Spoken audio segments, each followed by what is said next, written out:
नए घर में महेश आज ही अपनी बीवी नीना और बेटी शांभवी को लेकर शिफ्ट हुआ था। बरसात के मौसम में नया घर थोड़ा चिपचिपी धूल से भरा था।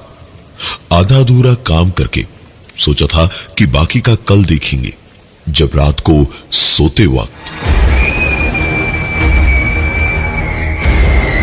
शांभवी की जोरदार एक चीख घर के सन्नाटे को चीरती हुई महेश और नीना की नींद तोड़ गई।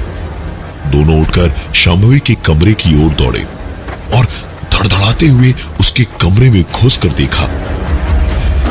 पूरा कमरा ठीक था, बस शांभवी अपने पलंग पर बैठी रो रही थी।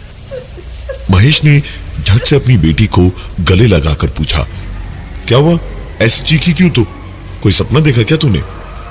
शांभवी पहले पहले तो कुछ बोल ही नहीं पाई।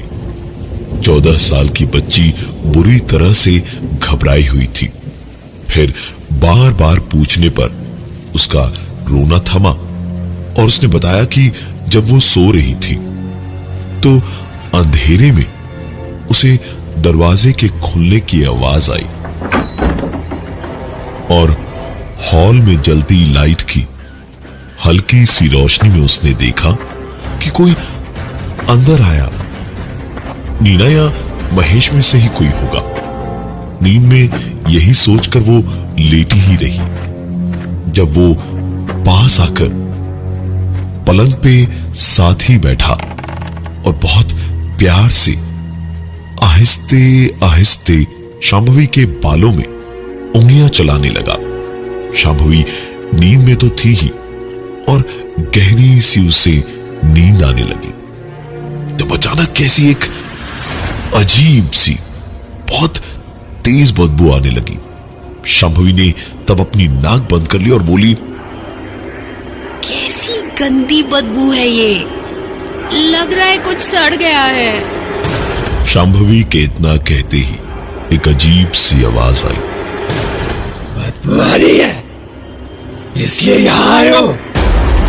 और इतना कह के शांभवी को उसने बालों से पकड़ के जोर जोर से उसका सर पलंग पे पटकना शुरू कर दिया और तभी शांभवी चिल्लाई थी इतनी बुरी तरह से।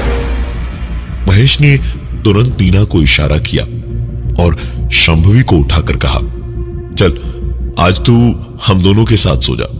नई जगह है ना बेटा, तो पहली रात में ऐसे सपने आते हैं। कुछ नहीं है, चल आजा हमारे पास में, आराम से सो जा। और महेश अपनी बेटी को लेकर अपने कमरे में गया और इस कमरे से निकलने से पहले नीना ने कमरे की बत्ती बंद करने को दरवाजे के पास वाले स्विच बोर्ड पर स्विच पे हाथ रखा ही था कि स्विच अपने आप ऑफ हो गया।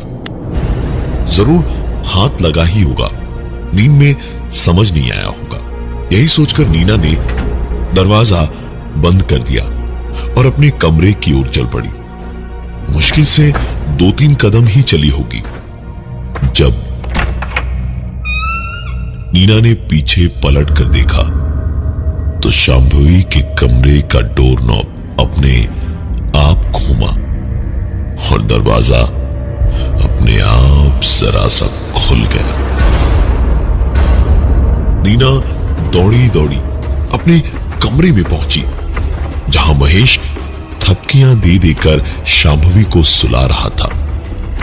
नीना ने इशारे से पूछा तो महेश ने इशारा किया कि वो सो चुकी थी।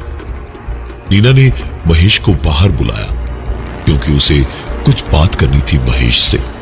महेश भी उठा और नीना के साथ बाहर डाइनिंग हॉल में पहुंचकर डाइनिंग टेबल पर बैठा तो वहां नीना ने कहना शुरू किया और कहते कहते एक ही सांस में शांभवी के कमरे में हुई पूरी बात उसने बता दी। महेश ने भी पूरे घर पर एक नजर दौड़ाई और फिर कुछ बोलता इससे पहले ही ठीक बोलती हुई नीना के पीछे ही उसकी नजर अटक गई और उसने कहा, नीना तुम घबराओ मत। ये घर जितना हमारा है ना, उतना ही शायद इससे पहले जिसका था उसका भी है। उन्हें डिस्टर्ब नहीं करते हैं, अपनी धुन में आराम से रहेंगे। ये सुन के तो जैसे एकदम से महेश के ऊपर नीना का खून खौल आया। वो चिल्लाते हुए बोली, महेश तो पागल हो गए हो क्या? ये किसी इंसान के बस की बात नहीं है। जरूर कुछ ना कुछ। ये बदबू कहां से आ रही है? छी, कितनी गंदी बदबू है। जरूर सामान में कोई मरा चूहा है। नीना ने बस इतना कहा भर था जब वो डाइनिंग टेबल की जिस कुर्सी पर बैठी थी वो कुर्सी हवा में उठी और जोरदार पटकनी के साथ जमीन पर गिरी और नीना बेहोश हो गई। महेश ने दौड़कर नीना को उठाया और सीधे उसे कमरे में ले जाकर आराम से लिटाया और कमरे का दरवाजा बंद करके वापस बाहर आया और हाथ जोड़ते हुए उसने कहा, हमने आपका क्या बिगाड़ा है? हमें तो ये घर अच्छा है बोलकर ही दिया गया था। आपके बारे में कुछ नहीं बताया गया था हमें। हम किसी को कोई परेशानी नहीं होने देंगे। हमें सुकून से रहने दीजिए और आप भी हमारे घर में आराम से रहिए। उस रात के बाद काफी दिनों तक कोई दिक्कत नहीं हुई। पहली ही रात को इतना कुछ हो गया और उसके बाद कुछ नहीं हुआ तो थोड़ा सा माथा नीना का भी ठनका। उसने बार बार पूछा, तब कहीं जाकर महेश ने बताया कि उसने उस रात माफी मांगकर एक साथ सुकून से रहने की भीख मांगी थी, जो उन्होंने शायद मंजूर कर ली है।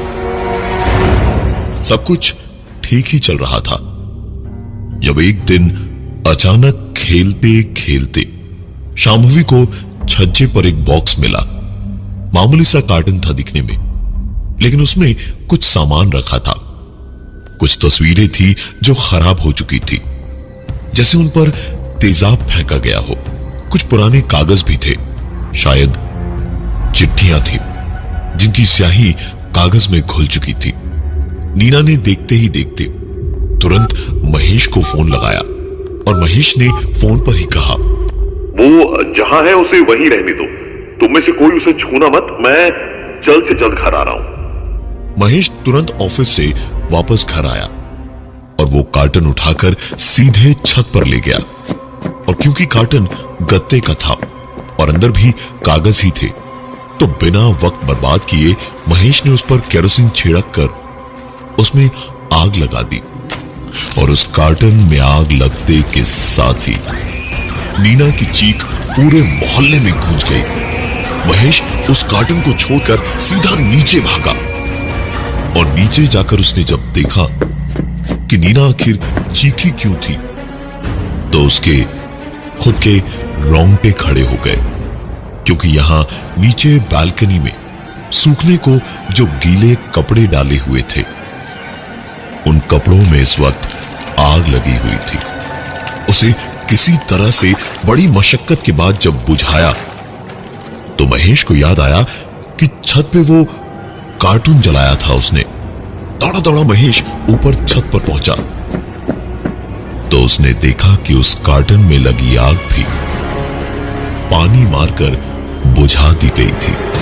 महेश ने कार्टन वहीं छोड़कर छत का दरवाजा ठीक से बंद करके ताला लगाया और तुरंत नीचे आकर नीना से कहा, नीना अभी के अभी थोड़े बहुत कपड़े बांधो और यहां से तुरंत निकलो। बाकी का सामान मैं बाद में उठवा लूंगा, क्योंकि अब हम यहां पर एक पल नहीं रुकेंगे। नीना भी समझ गई थी कि जिस आफत का जिक्र महेश ने पहले किया था वो शायद वापस आ गई है। वो तुरंत कमरे में भागी पैकिंग करने और महेश ने शांभवी को पुकारना शुरू किया, शांभवी, शांभवी, शांभवी, शांभवी। लेकिन शांभवी का कोई जवाब नहीं आ रहा था। महेश शांभवी के कमरे की ओर भागा और वहां पहुंचकर देखा कि उसकी बेटी शांभवी का कमरा अंदर से बंद पड़ा था। महेश ने वक्त बर्बाद नहीं किया और तुरंत जोर जोर से कंधा मार मार कर दरवाजा तोड़ने की कोशिश करने लगा और शांभवी को पुकारने लगा। लेकिन काफी देर कोशिश करने के बावजूद न ही दरवाजा टूटा और न ही शांभवी की आवाज आई। और तभी अचानक नीना कुछ देखकर चीखी और बेहोश होकर गिर पड़ी। महेश की नजर भी उसी तरफ गई तो महेश खुद की चीख न रोक पाया। शांभवी के कमरे के दरवाजे के नीचे से एक खून की धार बहती हुई धीमे धीमे महेश के पैरों की ओर आ रही थी, जिसे देखकर नीना घबराते हुए बेहोश हो गई। नीना तो महेश के सामने ही थी, लेकिन शांभवी को कमरे से निकालना था। पता नहीं बेटी किस हाल में होगी अंदर। यही सोच सोचकर महेश का बुरा हाल था।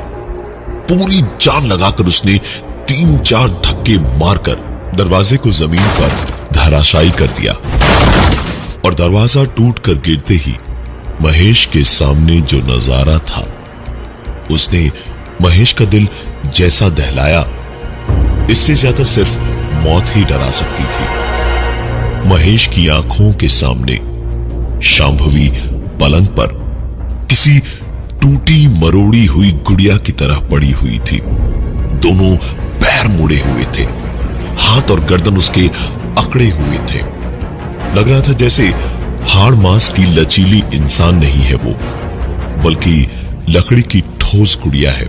और जो खून की धार दरवाजे के नीचे से बह के आ रही थी, वो दरअसल सामने की दीवार से निकल रहा खून था। बिल्कुल ऐसा लग रहा था जैसे किसी ने नल खुला छोड़ दिया हो और नल से पानी लगातार बहे जा रहा हो। पानी की तरह बहता खून रुकने का नाम ही नहीं ले रहा था।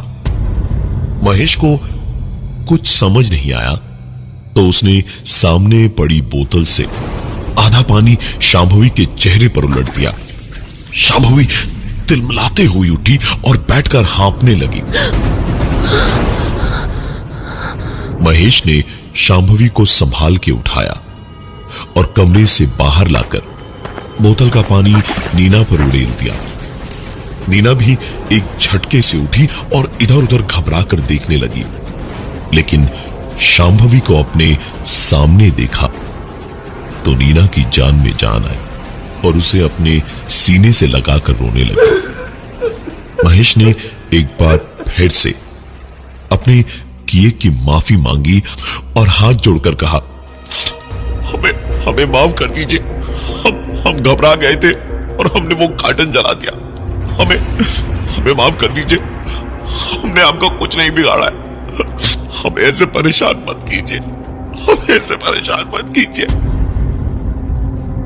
महेश को समझ में आ गया था कि उसे माफी मिल चुकी है, क्योंकि जैसे जैसे वो बोल रहा था, शांभवी के कमरे के अंदर जिस दीवार से खून की धार बह रही थी, उस दीवार से एक अजीब सी खुरचने की आवाज आ रही थी और खून बहना रुक गया था। इस आवाज को सुनकर महेश को कुछ शक हुआ। उसने हथौड़ी निकाली और लगा दीवार पर मारने, और कमजोर होने की वजह से